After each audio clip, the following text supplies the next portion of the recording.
Just leaving Rock Camp Shelter. It's 10 past 8 in the morning. I've only got a 5-mile day today. I want to get into Goethe Grove in Franklin, which is 11 miles off the trail. They'll pick me up at Winding Stair about 10:30, 11, so 2.5 hours to walk 5 miles. Should be easy. Well, not easy, but should be doable.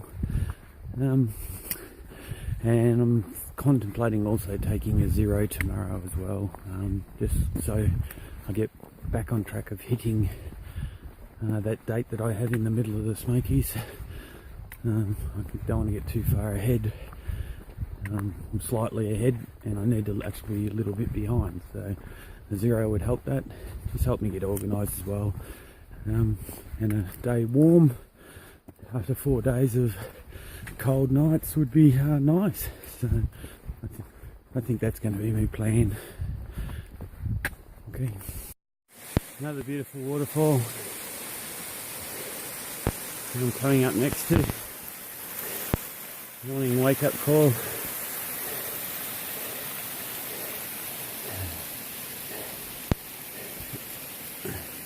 I just come up all those stairs. Great water source if I needed water.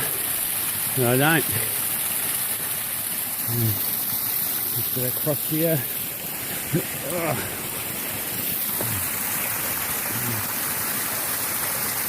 More waterfall up there.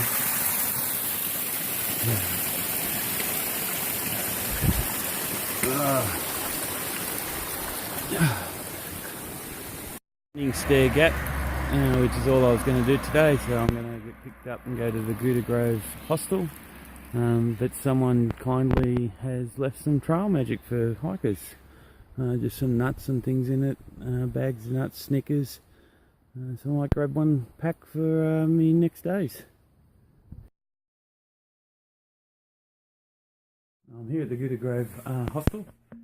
This is the pack room, so I've got all my pack gear just on this piece of shelf here, and then I'll turn it around.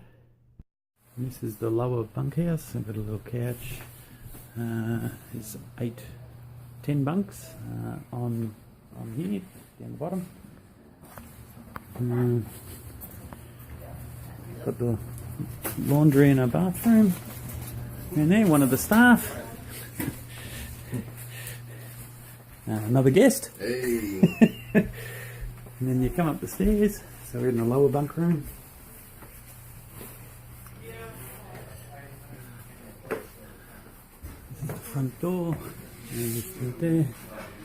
You come in, you've got the kitchen, and another staff. Hello. This is the social area. Get organised. Yeah. And then there's a couple other rooms down here with another shower upstairs. And that's pretty much it. Yeah, but I followed the trail.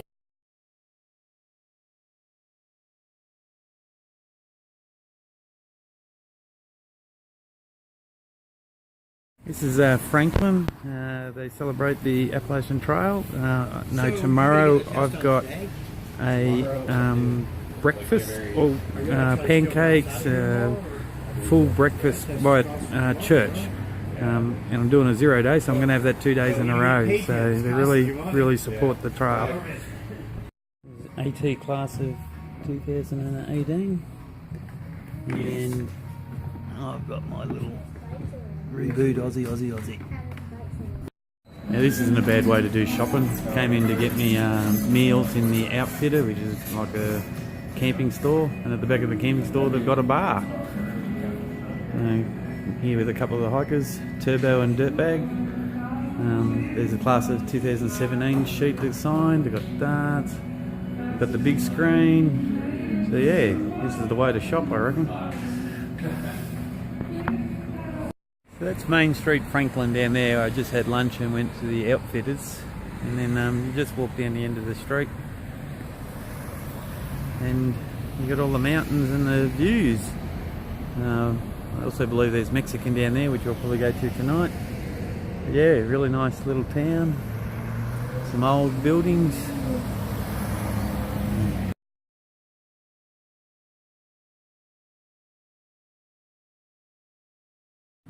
wonder if you get a little bit more than you bargained for at this bed and breakfast.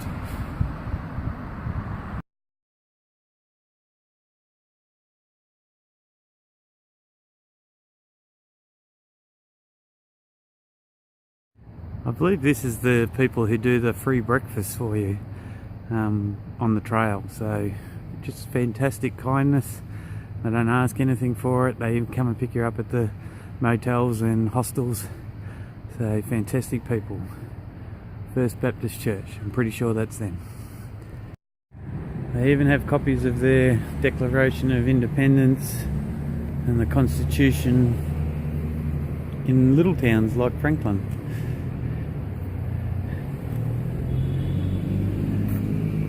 And their Bill of Rights.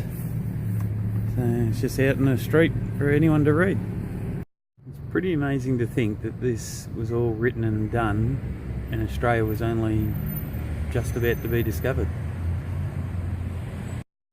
It's not a bad place to put a gem museum, an old jail, quite appropriate. Main street's just up there at those traffic lights, and the Goethe Hostel that I'm staying at is down that hill up the other side, and then basically in those trees to the left of the road is where I'm staying.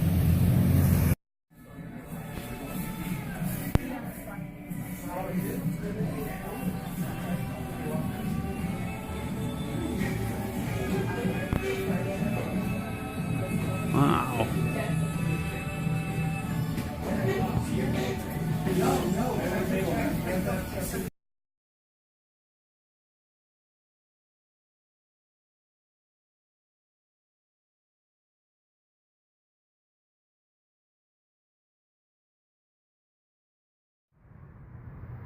Hey viewers, I'm at the back of Goethe Grove, day 12.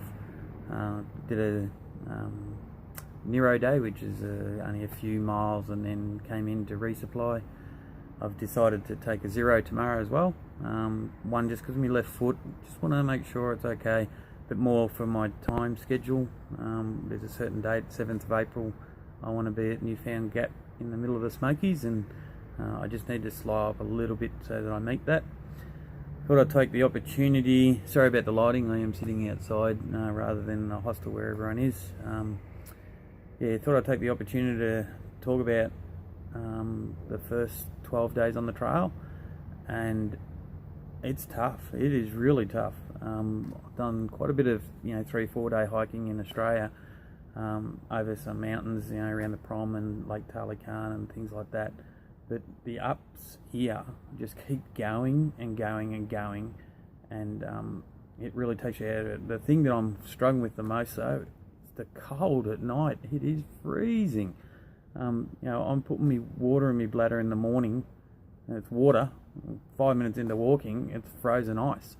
I'm not used to that sort of cold hiking.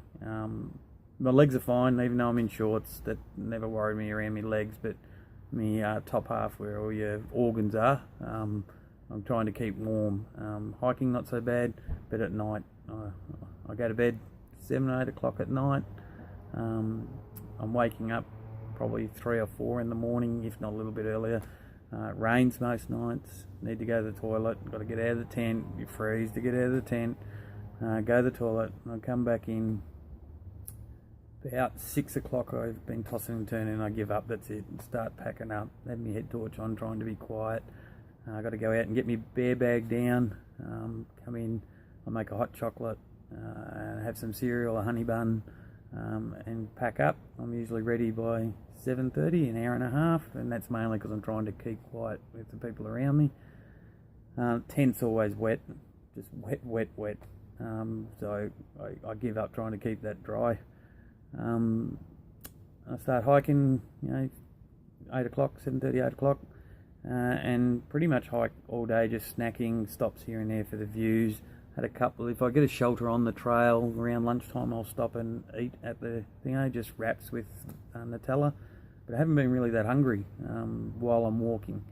So I'm saving money on the lunches, but as some of the photos can see, I'm overspending on the town food, because when I get into town, it's really nice food and it's cheap, but I'm eating a lot. In saying that, I weighed myself today. I was 114 kilos when I left, which pretty much is exactly 250 pounds. I hopped on the scales here, but I was fully clothed, and I was 240. So I've already lost 10 pounds plus whatever the clothes weighed, so let's say 15 pounds. So I'm about 7-8 kilos down in 12 days. I can already feel it on the belt. I think these pants and shorts aren't going to last me all the way through. I think I'll get too skinny. So I'm going to have to look at buying another pair of shorts. They are comfortable to hike in, and got good pockets for everything, for my camera. I had a selfie stick, but I broke that. It was a cheap one from the Melbourne show. That's broken, so I'm not going to use that. I do have a stick pick, so I can use that on the end of my poles, just pain getting it out all the time. So most of them will be done with my hand like it is right now. I'd like to say thank you to my wife. She's doing some of the links on Facebook for me. She has put a couple of posts up on my behalf about the thumbs up that I can't always answer. So really appreciate that, Tash. Thank you. Got to speak to him today. That's the hardest thing. Like for 4 or 5 days I can't speak to her or Savvy. Savvy does leave me messages on Snapchat and Skype, which I enjoy seeing. But yeah, actually talking to him face on face today was really good. Pretty much 5 p.m. here is 8 a.m. there, and she's going to school. That's our one opportunity. A couple of times when I've got into town, shuttles from the hostels to the food places have been leaving at 4 and not returning till 6, which means I won't be able to contact Savvy. So I have to decide whether I'm going to eat or whether I contact them. But today was walking distance at Goethe Grove, so that worked out all right. And I'll talk to him again tomorrow night, because I'm here all day tomorrow. Second time I've taken a 0 day, and I think tomorrow's supposed to be like 21 degrees Celsius or something, so the best day that I've been. And the last time I took a 0 was also a nice day, so I'm not planning out my 0 days too good with the weather, but it just worked out right to do a 0 today. Some of the architecture here just amazes me. So in this video you'll see quite a few photos of buildings that just random buildings that I find amazing, that they've probably been standing longer than our country's even been discovered. Yeah, really some really nice architecture. So that's about it. Glad everyone's enjoying the videos. Thanks for liking and following, and share with as many people as you want. I'd like people to keep watching. Not missing work, I must admit. One of the girls from work sent a photo. It was the worst view I've seen in the whole trip. Nah, only joking. Well worth it. The cold is the only thing. If anyone wants to do this in another year from Australia, be prepared for the cold at night. Not so much during the day, at night. And the climbing. They said the Georgia bit is about a 4 out of 10. The start of the Smokies, which I'll get to in about 4 days, is 8, 9 out of 10. So it's going to be a lot more steeper just for the first day, and then you'll pretty much walk along the ridge line up at about Mount Kosciuszko height. So the highest mountain in Australia is roughly about 200 metres short of that at one point, for about 5 days.